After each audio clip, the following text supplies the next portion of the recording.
Welcome to NAFI's More Right Rudder podcast. I'm Beth Stanton, NAFI's Director of Publications and Editor. We are here for episode 2 of our new series, The Writers Behind the Stories. Content for NAFI's bi-monthly mentor magazine is sourced from NAFI members who volunteer to share their experience and knowledge with the NAFI community. In this podcast series, you'll meet some mentor authors, learn about their backstories, and get a peek into just how they got here. Today, we welcome Spencer Suderman to the show. Spencer is a flight instructor, airshow pilot, and 2-time Guinness World Record breaker for performing the most inverted flat spins. He began flying in the late 1980s while in college and earned his private pilot certificate, followed by commercial with an instrument rating. In 2002, he became a CFI and began teaching pilots how to be safer through upset prevention and recovery training. 20 years later, in 2022, he earned his CFII. Spencer flew his first air show in 2006, and he teaches aerobatics and upset recovery training in St. Augustine, Florida. In March 2016, Spencer flew the Sunbird S-1x, an experimental variant of the Pitts S-1 biplane, to an altitude of 24,500 feet above Yuma, Arizona. He then entered into an inverted flat spin and at an altitude of 2,000 feet, initiated a recovery and returned to level flight at 1,200 feet.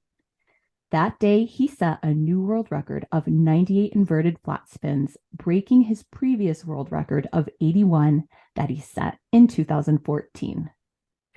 Spencer's latest project is producing a video series for Sporties, instructing Cessna pilots how to improve their basic airmanship skills.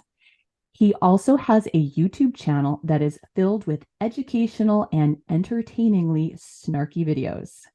Spencer, welcome to the show. Thank you, Beth. It's great to be here with you and chat with you today. Spencer, I'd like to start by asking you to share with NAFI members just how you ended up writing for Mentor magazine.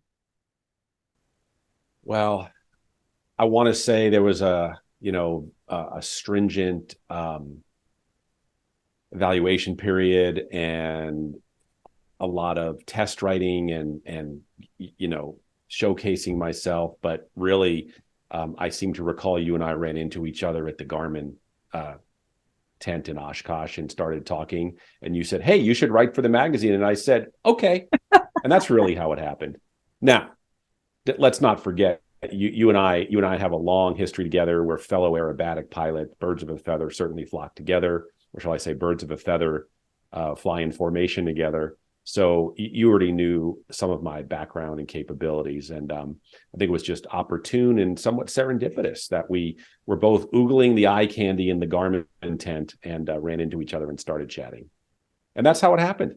I know I'm sort of, and I have not made a secret to NAFI, the NAFI community, that basically when I came aboard as editor last year, I just started twisting every CFI's arm that I knew to write for Mentor.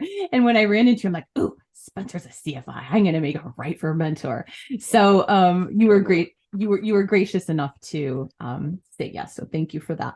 So you brought up the fact that, you're an aerobatic pilot. I'm an aerobatic pilot. And, I got into aerobatics because I was afraid of stalls and spins. So I didn't get into it because I'm like, woohoo, let's go have fun. Although I understood that it is that. I found that this type of training made me a more confident and competent pilot. And I don't think it's a very big secret with NAFI that I kind of beat that drum of get upset in recovery training, get spin recovery training. It makes you more confident and competent pilot. So Spencer, I know that I have a bunch of different questions for you. So you got your initial CFI 20 years ago, and you told me that you don't do primary instruction. You prefer doing the upset recovery training and the more advanced type training. So tell us a little bit about why you prefer that type of teaching. Sure, that's a great question. Let's start with why I became a CFI. Around 1999, I started doing actually the emergency maneuver training program at CP Aviation in Santa Paula. And I trained with Rich Stoll. Many people know who Rich Stoll is. He's a little famous. He's almost as famous as me now. Almost, not so quite. Not quite. And I've known Rich ever since then. And you know, he's a great person to you know, consider a colleague. And anyway, we have a long history together. Somewhat sordid, but a long history. But of course, my history with most people is sordid, as you well know. So I was doing the emergency maneuver training program, and I had no intention really of doing anything more than just becoming competent, doing it for the same reason most pilots do it, to become more competent, improve my airmanship skills, become more comfortable, understand all three dimensions that an airplane flies in, right? They fly upside down, sideways, up, down, vertical, horizontal, all that stuff. And at the time I was also working on my instrument rating. So I was a lot of training going on for me in the aviation realm. I think it was the second lesson where we had just finished going through a spin series, and Rich said, well, the next lesson we'll start working on inverted flying and rolls. So let me demo an aileron roll on the way back to the airport. I said, great. So he said, I'll take the airplane. He said, my plane. I said, your plane. Hold the nose up, stop, execute an aileron roll. About the time we're going through inverted, and keep in mind, decathlons don't roll very fast. So it seemed like we're inverted for a long time. Something inside my brain said, dude, do more of that. It was almost like, you know, there's the heroin shot right there. And for someone who never intended to become an aerobatic pilot, to just become a safer pilot, I didn't stop. I continued on. I got checked out in the airplane, got my tailwheel endorsement, started doing aerobatics. Just never stopped from there. Literally changed my entire life. So I got my CFI after doing spin training and emergency maneuver training, unusual attitude training, because I thought it was the greatest training I'd ever taken in an airplane. And I thought that, and I still feel this way today quite strongly, that if pilots don't take this kind of training, they're simply unprepared for what might come their way someday in an airplane. And every pilot should do it. So I became a CFI to teach this type of training. That was my only goal. I've never really had an interest in teaching primary flight training. And most people who know me would probably agree that I don't have the patience to teach primary flight training. I much prefer to do, maybe that's a little ADHD thing, but I certainly prefer to work with pilots and make them safer than to turn people into pilots. So tell me, what kind of people come to get the type of training? Like, who's the average? Is there an average pilot who shows up and says, Spencer, I want to do upset recovery training? Yeah, I think it's mid-time to high-time pilots for the most part, who probably already scared themselves once or twice, got themselves into some situations, maybe over banking, you know, flying at high bank angles, holding altitude, maybe felt a little stall buffet, heard about the dreaded accelerated stall, never experienced it, want to learn more about it. They've heard the horror stories about what if an airplane starts spinning and I don't know how to recover. But for the most part, it's mid to high time pilots. I think most new pilots don't have enough experience yet to, you know, we need some stick time to learn enough to know what you don't know. I think a lot of people, and I've observed this, I think many of us have, people get their pilot's license and feel like they're somehow now an expert at flying because they have a pilot's license. And most of us know that a private pilot, I'm going to use the old cliche, it's just a license to learn. And that's really true. That is your opportunity to go out by yourself. But most people are afraid to push barriers. Also, a lot of the types of training I deliver is simply not taught in primary or ab initio flight training, as some like to call it. Things like spins and extreme attitudes and how to roll an airplane and recover, simply not part of the training. Certainly spins isn't.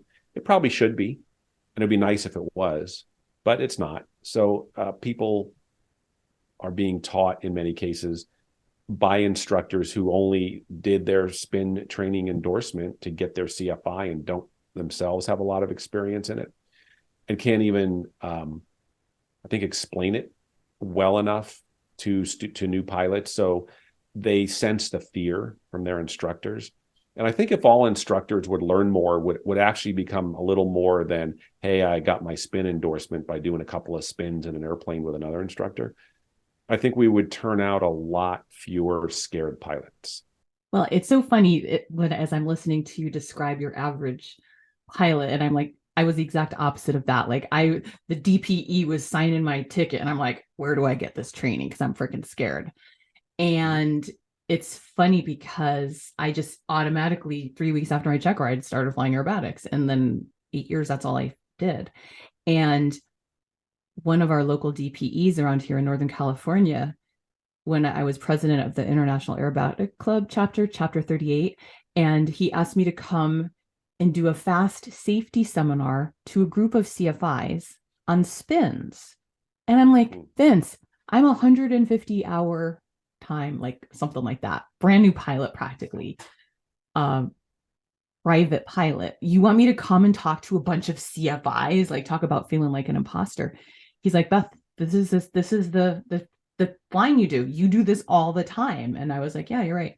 So when I started out the meeting, there's about 30 CFIs in the room, and I said, okay, show of hands, who here is afraid of stalls and spins? And almost 100% of the CFIs raised their hand, which and it wasn't like to shame anybody, of course, but it's just like, to your point, there is a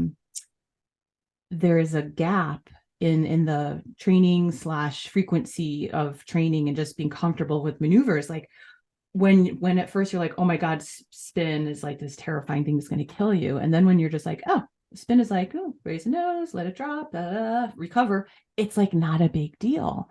Obviously you need enough altitude to recover, but it's just sort of getting good at that. So this brings me to our conversation about what does Spencer want to write about for his first article in the magazine. And I actually went and did a little research, and I went back to your original article that you sent me. And actually the title of the article originally was 5 Things Flight Instructors Should Know. And you had 5 things. And then we workshopped the title quite a bit. And then we're like, well, maybe it's more 5 things flight instructors should teach, because hopefully they should know these things anyway.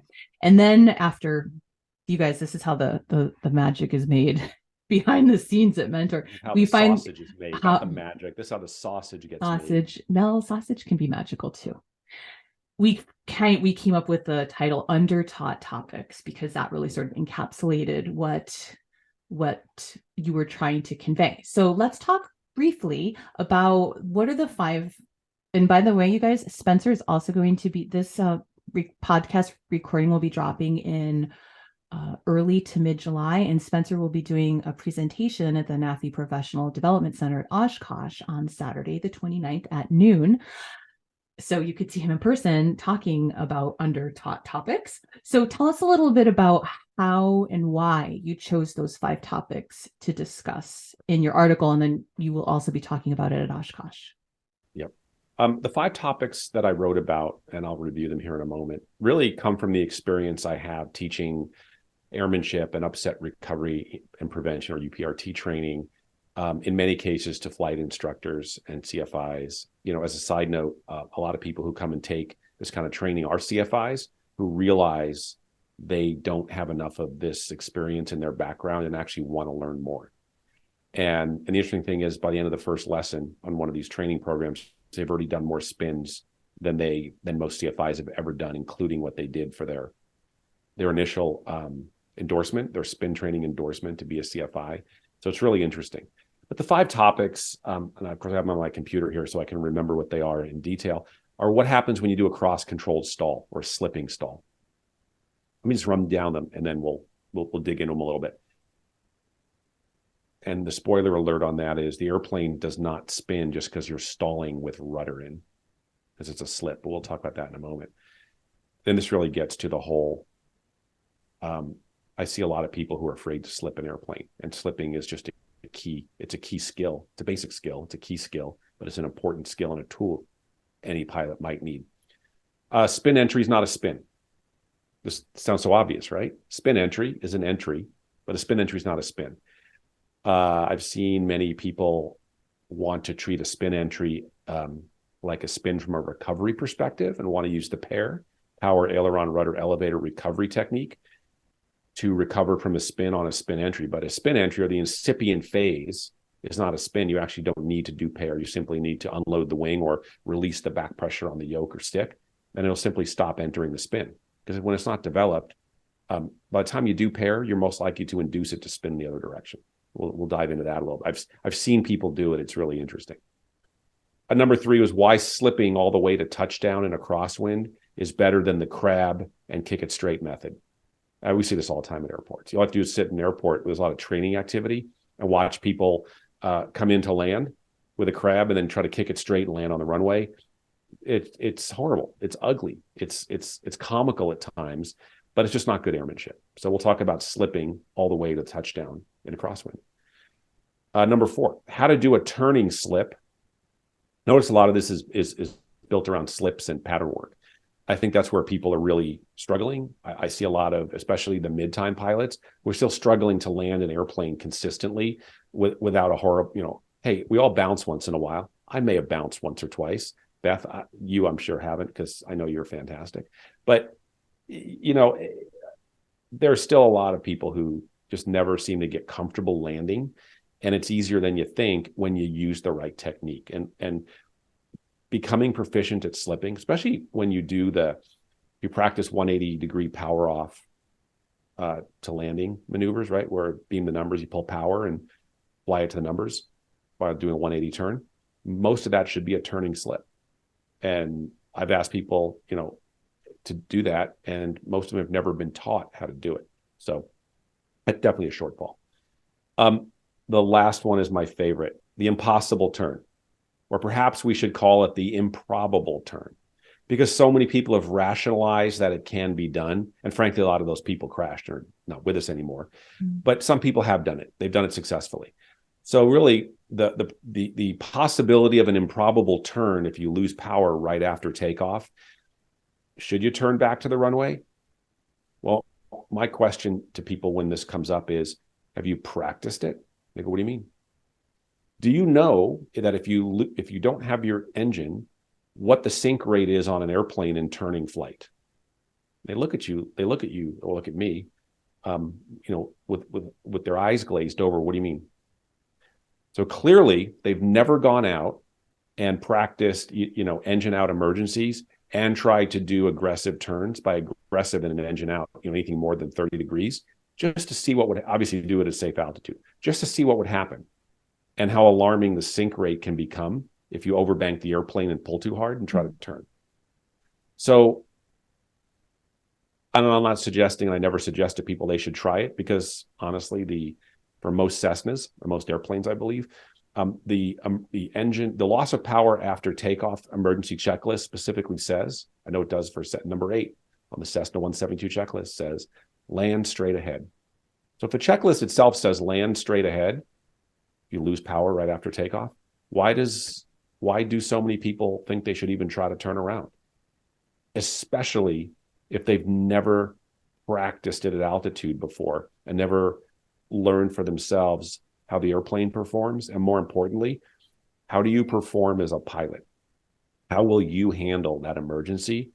And of course, that you have to take into account the few seconds and the expletive that follows the word "oh" when something goes wrong, like the engine quits. You need to give yourself 5 seconds to even realize something's not right, something's gone wrong, because nobody wants to accept that. That's people get quite startled when things like that happen, and they're likely to do unpredictable things. So there's a lot to that particular one. And I think that really needs to be discussed. And I don't know that instructors should be teaching people how to do the impossible turn. I think they should be talking to students about the importance of going out and learning what the performance of an airplane is without an engine in turning flight, so that they understand what happens when you turn with no power and what kind of sink rates are involved, and how do you even reposition the airplane given a crosswind to potentially attempt to land on that runway. But I think statistics will show in most cases it doesn't work, because the person who tried it has never even attempted to practice it and give themselves that core knowledge. So the first time they tried an emergency procedure was in an emergency, and it was a procedure they'd never even tried in a training situation. Well, and that's again you're only going to perform this as best as you have practiced, and if you literally have never practiced, you're not going to perform very well. And again, sort of circling back to like why I sought out unusual attitude recovery training, because I'm like, what are the chances in an emergency, very first time this is ever happening, I would pull out of my head a checklist and perform it and have a good outcome? Like that didn't seem very probable to me. So I really appreciate you going into you actually kind of went into some detail on that number 5 with the impossible turn. So thank you for that, Spencer. And I just want to tell our listeners that Spencer's article was in the November-December 2022 issue of Mentor magazine. So if you can look that up.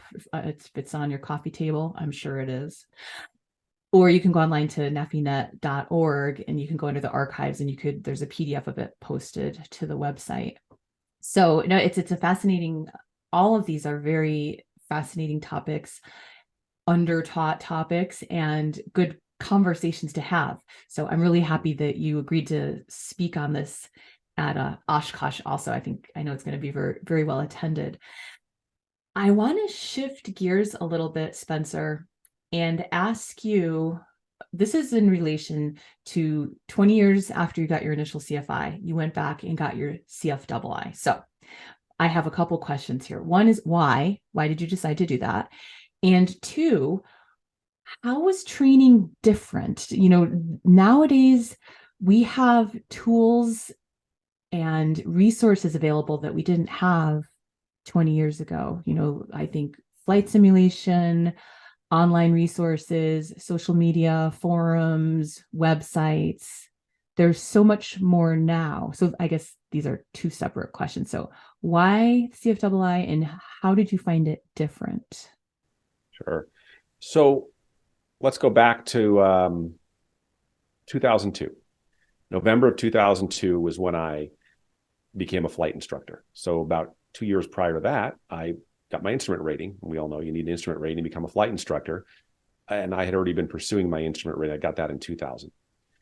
And after I got my instrument rating, and for the flight instructors who may have still been running around in diapers at that point in time, in those days, there were no glass panels in common general aviation airplanes. We had a 6-pack, which is 6 individual instruments on the panel. Right? They look like a 6-pack of beer. If you're old enough to drink beer, you know what I'm talking about. We had, you typically had 2 radios, 2 Navcom radios in the airplane with VOR heads that you manually tune with a knob. In case anyone's not sure how that works. Most airplanes had had an ADF, and that's it. And you had a paper chart. You had paper approach plates and a paper chart, and you had to do all the thinking yourself. It's amazing. You had to look at all this information. You had to scan all the instruments.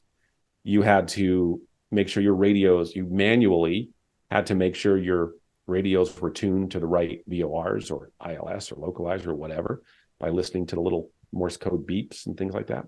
Kind of lost skills. I know it's trained that way, but it's kind of cool to look at a G1000. It just tells you what VOR you're tuned to because it reads the Morse code for you. It's kind of cool. Did you know you can turn the volume up and listen to that if you want to on a G1000? That's a whole nother lesson how to do that.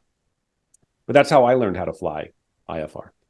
And I actually practiced those skills. And I did it in Southern California where I lived, where it's very common, especially in the spring and summer, to have a marine layer in the morning, a thin layer.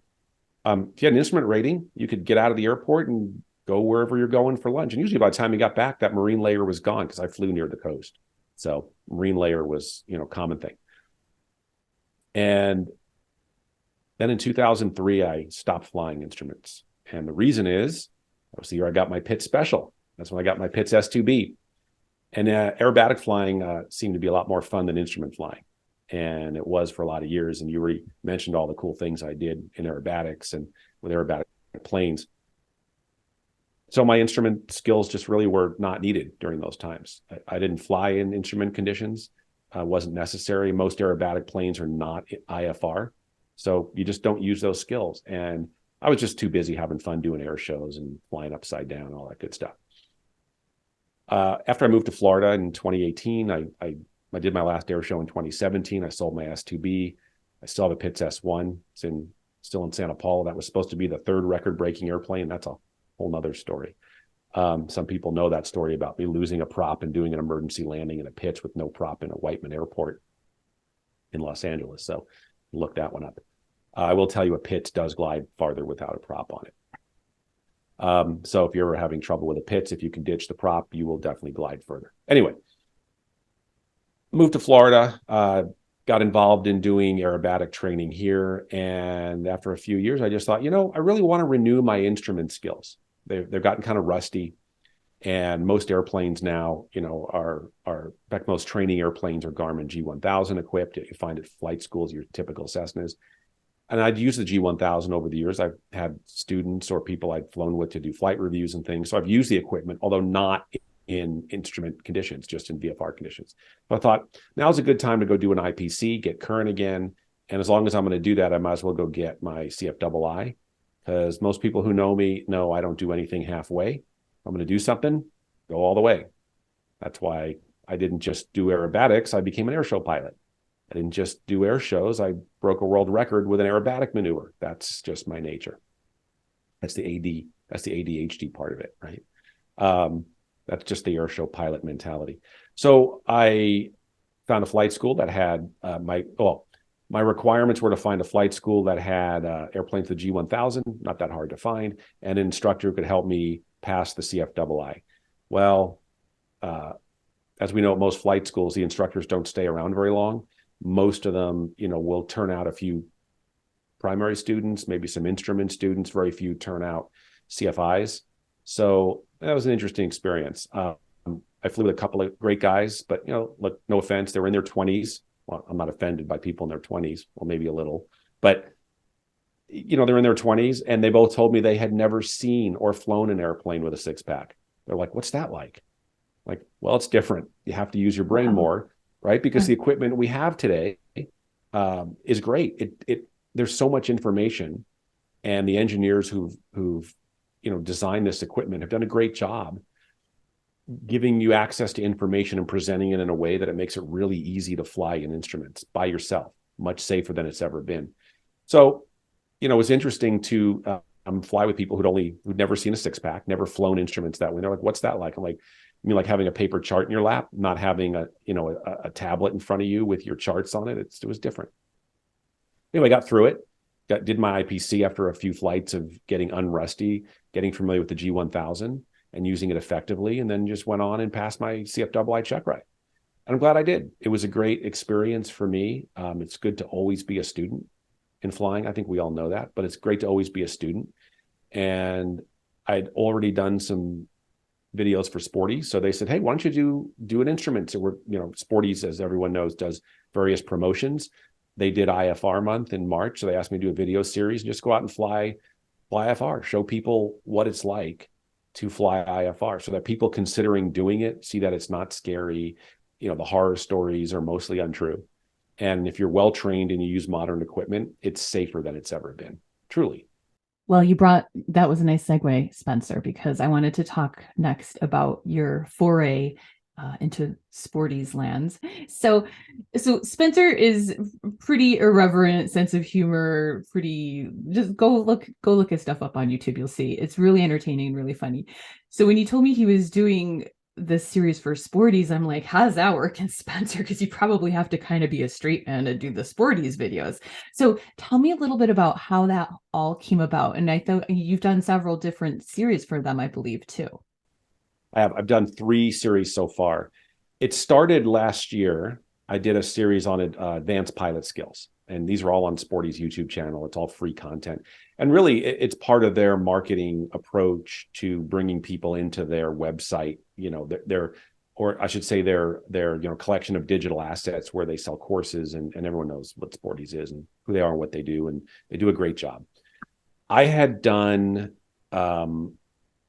a series on my YouTube channel called Turns, Stalls, and Spins. And I did it in an extra 300. And really, it was an opportunity to demonstrate all of the what if scenarios that you just can't do in a Cessna.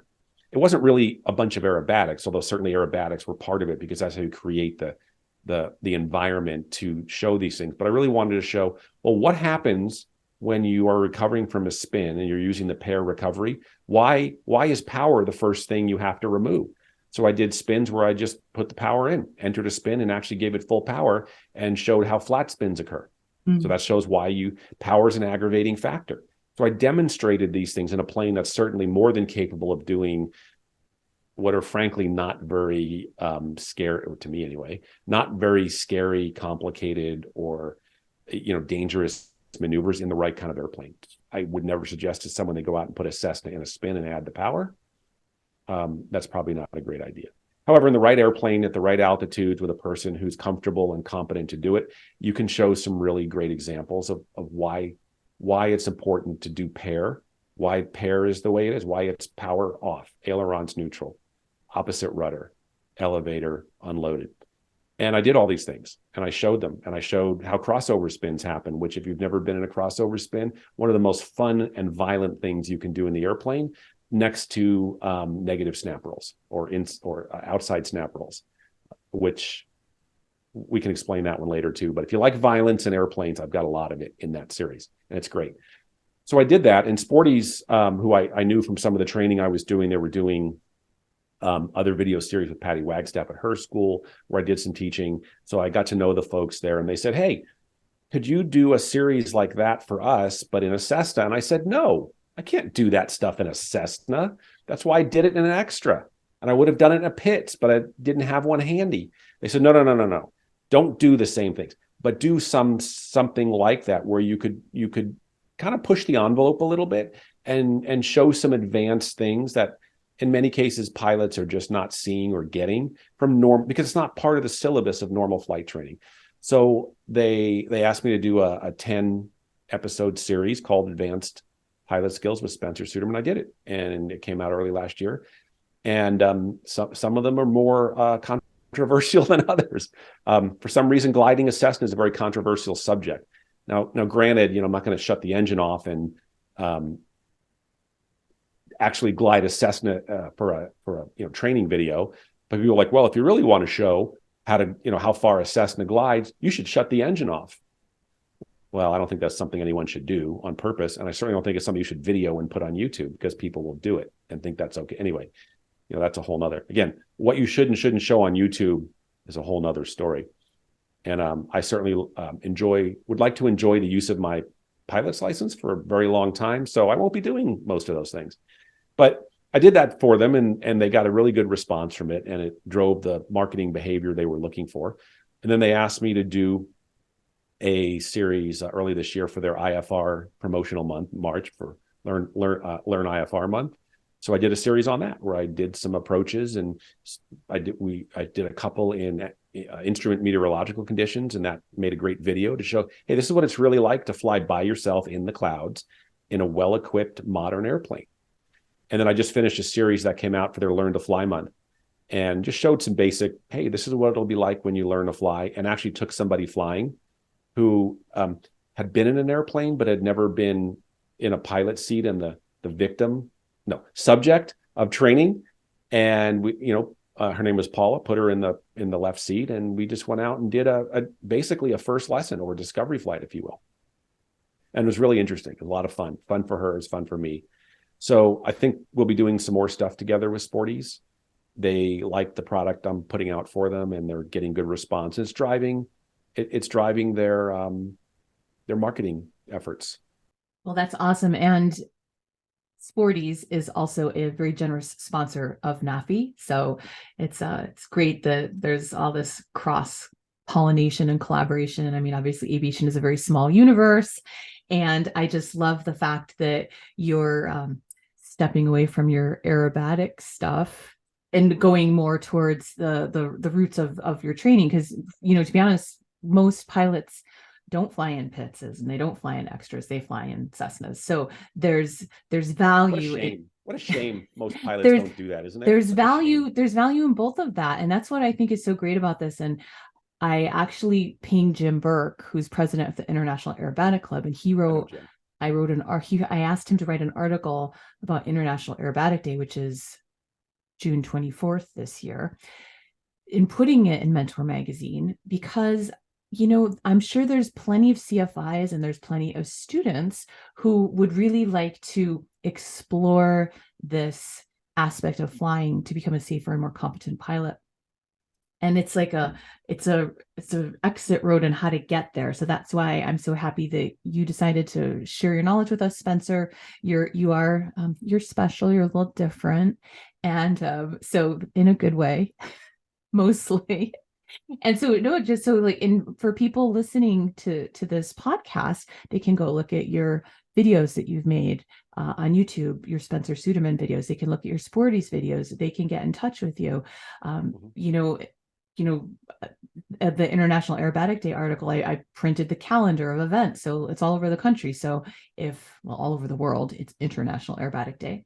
So people be like, oh, this is happening at my airport down the road. Let me go to this. So I really think it's, my goal isn't like, okay, everybody go out and become a competition aerobatic or an airshow pilot. Of course not. It's, hey, how about you get this training that can make you potentially safer pilot that might save your life. Like we joke around about how fun it is, but it is really serious. It can save your friggin' life. So there's a lot of value to that. And as flight instructors, passing along this information and knowledge along to our students is such a huge deal, and being comfortable in and of yourself teaching it. So there's a lot of value in it. And I think all flight instructors should do some aerobatics. I've always taken flight instructors flying whenever I can. When I used to fly air shows in my pits, I was always approached by people at air shows I was flying at. A lot of them were flight instructors.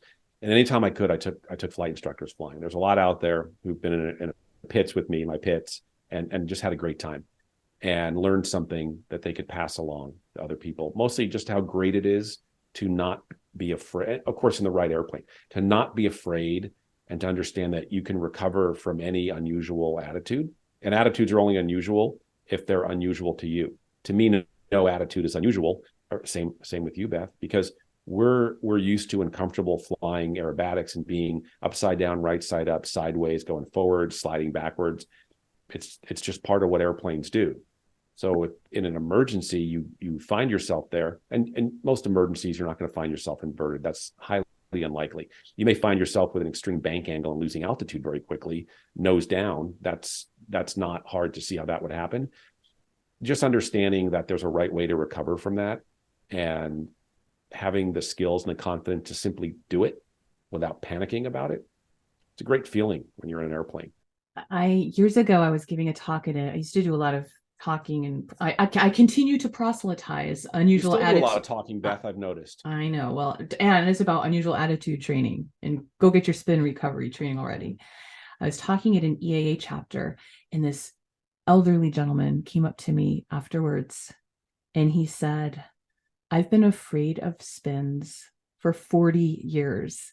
His whole flying career, he's been afraid of spins. And he was emotional about it. And he says, I wish I did this 40 years ago. I wish I sought this training out 40 years ago.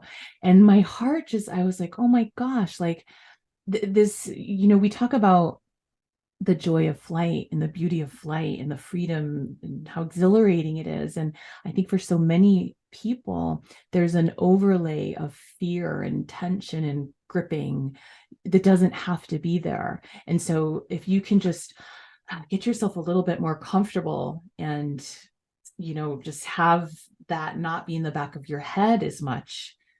I mean, we're always concerned when we fly, of course, but just what a gift that is to give to people. It's interesting. Taking a lot of people who have never spun an airplane, pilots, I should say, who've never spun an airplane, and done this kind of training with them, and typically 2 flights. And by the end of the second flight, they're usually like, hey, can we do one more spin before we go back to the airport? They realize it's actually not scary. It's really a docile experience. And the spins we teach from an airmanship and recovery perspective are plain vanilla upright spins. It's the only kind of spin you're going to get yourself into, maybe. And it's actually not that easy to get into a spin. In fact, one of the things you will realize when you do training like this, It's actually hard to make an airplane spin. The first question I always ask a pilot when we sit down for the briefing is, what makes an airplane spin? And I get all the usual things you'd expect to hear. Well, loss of lift, Bernoulli's principle, changes in attitude, angle of it, all that. It's like, no, it's the pilot. They look at me like, what do you mean? Well, I'll ask you, Beth, have you ever been flying along? Oh, God, I'm going to ask a question. I'm putting on my CFI hat now. Have you ever been flying along and the airplane suddenly just decided to stall and enter a spin? No. So every time you have been in a stall or a spin, what were you doing? I was pulling back on the stick. Yeah, exactly. So one of the things we need to teach people is, when they're panicked, not to pull back. There's this, we call it the startle. There's a startle response. And then there's this inherent need to snatch back on the stick or yoke. So we actually call it the startle snatch response. People go, oh, and then because the nose is dropping. And then what do they want to do? They want to pick the nose up away from the earth back into the sky, right? The startle, and then the snatching of the stick or yoke. People are spring loaded to, I don't even know why. Why are people spring loaded to do that? It's really hard to explain.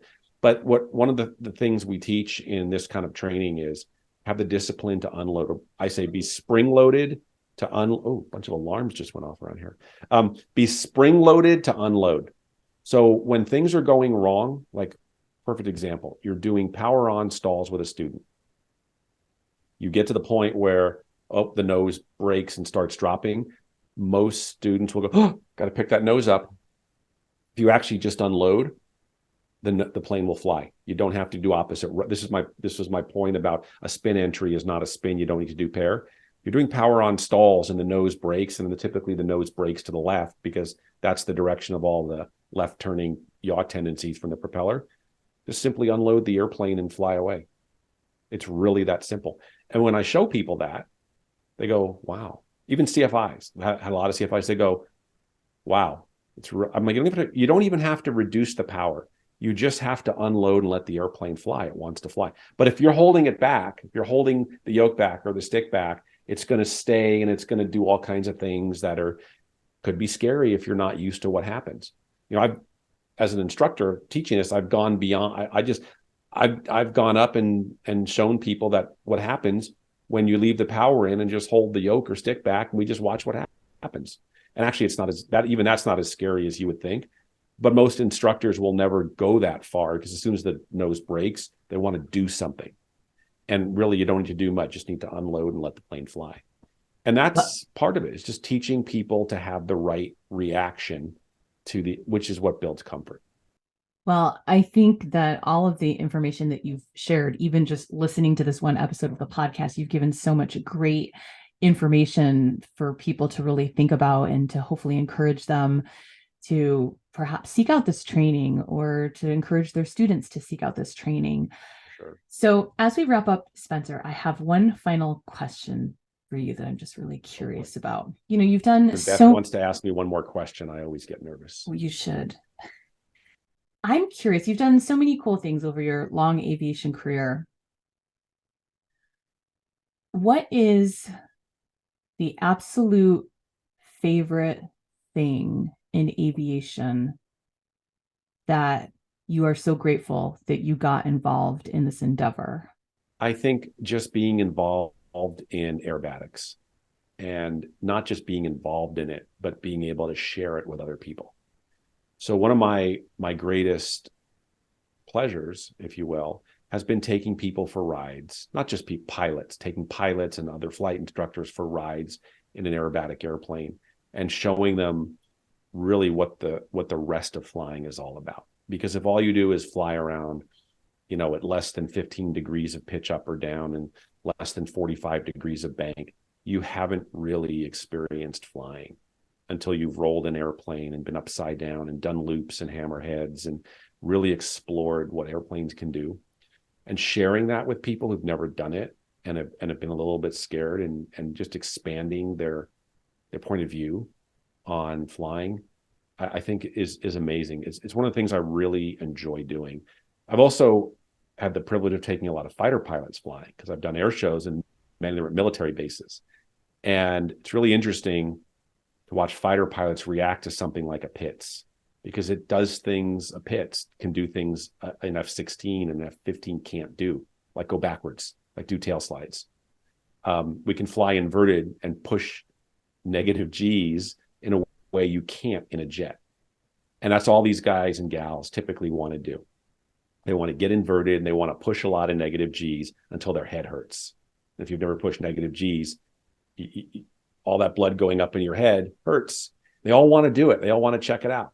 And it's pretty cool to just let them just go, for me to take off the airplane and go, here you go, 1,000 feet above after takeoff, your airplane. I don't need to touch it again. Just keep climbing and do whatever you want. I had one guy, I kid you not, the U-2 pilot. I met him at up in Santa Rosa, California. We've been friends ever since. I took him flying early, about a year after we met. All he wanted was fly around inverted. 15 minutes, we flew around upside down. He pushed, he pulled, he turned. And I showed him how to do everything until he finally said, I've had enough, let's go back. And it was amazing. It was amazing for him and for me to just let him do that and explore it. This is a guy, I mean, I envy the flying he does. He flies a U-2 and a T-38. Like, how cool would that be? And all he wanted to do was fly around inverted in the Pitts. And I was able to go up and do that with him. And it was just amazing.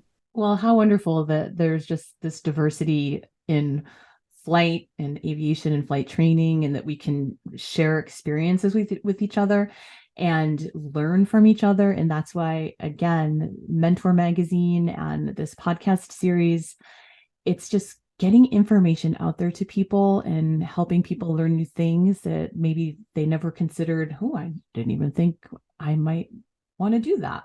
So Spencer, tell people where they can get in touch with you, because it would be awesome if after this podcast drops, people are like, oh, let me look up Spencer. Who knows, maybe you'll get a whole bunch more people to fly with. So how can people find you? Sure. I'm actually not that hard to find. You can Google me. I'm the only Spencer Suderman in the world, as far as I know.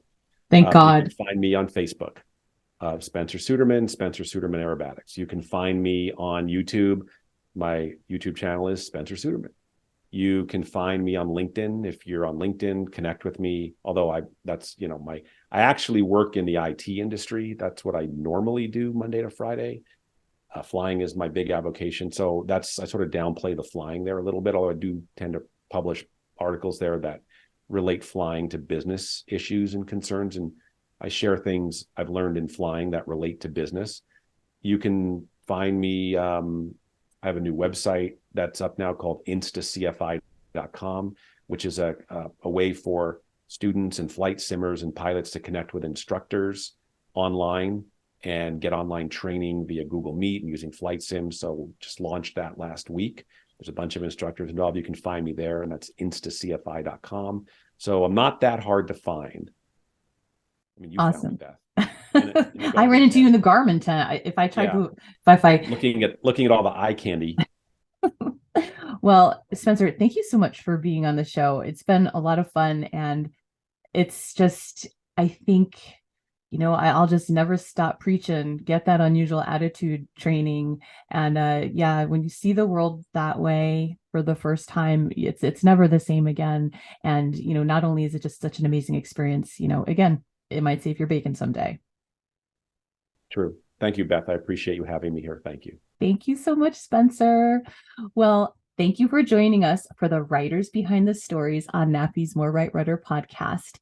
Please like, subscribe, share your comments, and shoot me an email at bstanton@nafinet.org. I'd like you to consider sharing your stories with the NAFI community. We'll see you next time on the Writers Behind the Stories on NAFI's More Right Rudder podcast.